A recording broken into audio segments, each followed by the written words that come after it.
Karim, on parle maintenant d'un tout autre sujet, l'histoire de Kevin Chenet, jugé trop gros. Ce Français de 22 ans qui pèse 230 kilos s'est vu refuser l'accès à bord d'un avion de la compagnie British Airways à Chicago.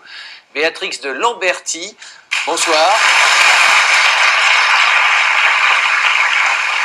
Vous êtes la porte-parole de l'association Allegro Fortissimo, une association qui défend la lutte contre les discriminations dont sont victimes les personnes de forte corpulence, comme on dit, enfin les gros quoi. Les gros. C'est pas un gros mot? Ah si, c'est le bon mot, absolument. Oui, c'est ce que je dis, ce n'est pas un gros mot, les gros. Non, ce n'est pas un gros mot. Mais alors, c'est quoi pour vous la discrimination anti-gros? La discrimination en général, c'est traiter quelqu'un différemment des autres. Donc ça vaut pour n'importe quelle catégorie de population. Et les personnes obèses sont confrontées à une discrimination qui s'exerce un peu dans tous les domaines, parce que le consensus général au sujet d'une personne obèse, c'est que d'abord elle est responsable de son état, forcément. Donc ça, c'est son premier problème. Et ensuite, hélas, pour certains scientifiques, la personne obèse serait moins intelligente que les autres. Pour d'autres personnes, oui, il y a des études qu'on a détournées pour pouvoir démontrer ça. Oui. Et puis, il y a une question d'image. Alors, c'est laid d'être gros. On sent mauvais. Excusez-moi, monsieur le ministre. Et vous dites pas ça, voilà. Monsieur le ministre, Non, nous sentons mauvais, les personnes grosses, voilà. D'après beaucoup de gens. Et nous sommes paresseux, gourmands, bref, voilà. Et là, dans le cas de ce jeune homme qui donc ne peut pas rentrer des États-Unis, il est victime d'une discrimination, ou bien la compagnie aérienne dit aussi qu'il a besoin de soins médicaux, donc elle ne peut pas le prendre en charge? Alors, le problème des compagnies aériennes... Et corollairement, quels sont les recours possibles pour le malheureux Kevin? Alors, le problème des compagnies aériennes... Alors, la première question que j'aurais tendance à vouloir poser, c'est quand même, si on a pu l'amener, pourquoi est-ce qu'on ne peut pas le ramener? Ça, c'est déjà incompréhensible. Si vous voulez, pourquoi deux poids, deux mesures, si vous me permettez ce jeu de mots facile. Alors... Par ailleurs, quand la compagnie dit qu'elle n'a pas du tout la possibilité d'assurer la sécurité du jeune homme, je ne crois pas. Après tout, il y a des avions qui transportent des personnes rapatriées médicalement qui sont sous oxygène, sous perfusion, sous tout ce que vous voulez. Donc, c'est donc pas incompatible. Donc, à mon avis, cet argument-là ne tient pas.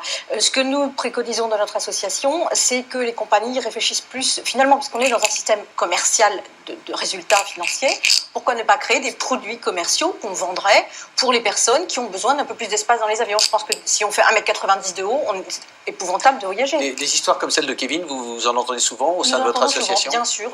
Il y a eu au mois de mai un jeune Américain aussi qui a été humilié par Southwest, publiquement, dans l'avion qu'on a fait sortir, traverser tout l'avion devant tout le monde. Après, on l'a fait rentrer de nouveau devant tout le monde. Donc c'est quand même très très violent. Et quand certains affirment que les gros devraient payer plus, ça vous hérisse, j'imagine. Enfin, c'est comme si on disait que les maigres devaient payer moins. Alors voilà, c'est exactement ce que je défends. Ce que nous défendons, c'est-à-dire que si on se met à taxer les personnes au poids, alors à ce moment-là, une personne toute mince ou plus petite, pourquoi paierait-elle un tarif? Ça n'a pas de sens. L'incitation à l'anorexie. C'est un bon moyen pour les radins de faire un régime.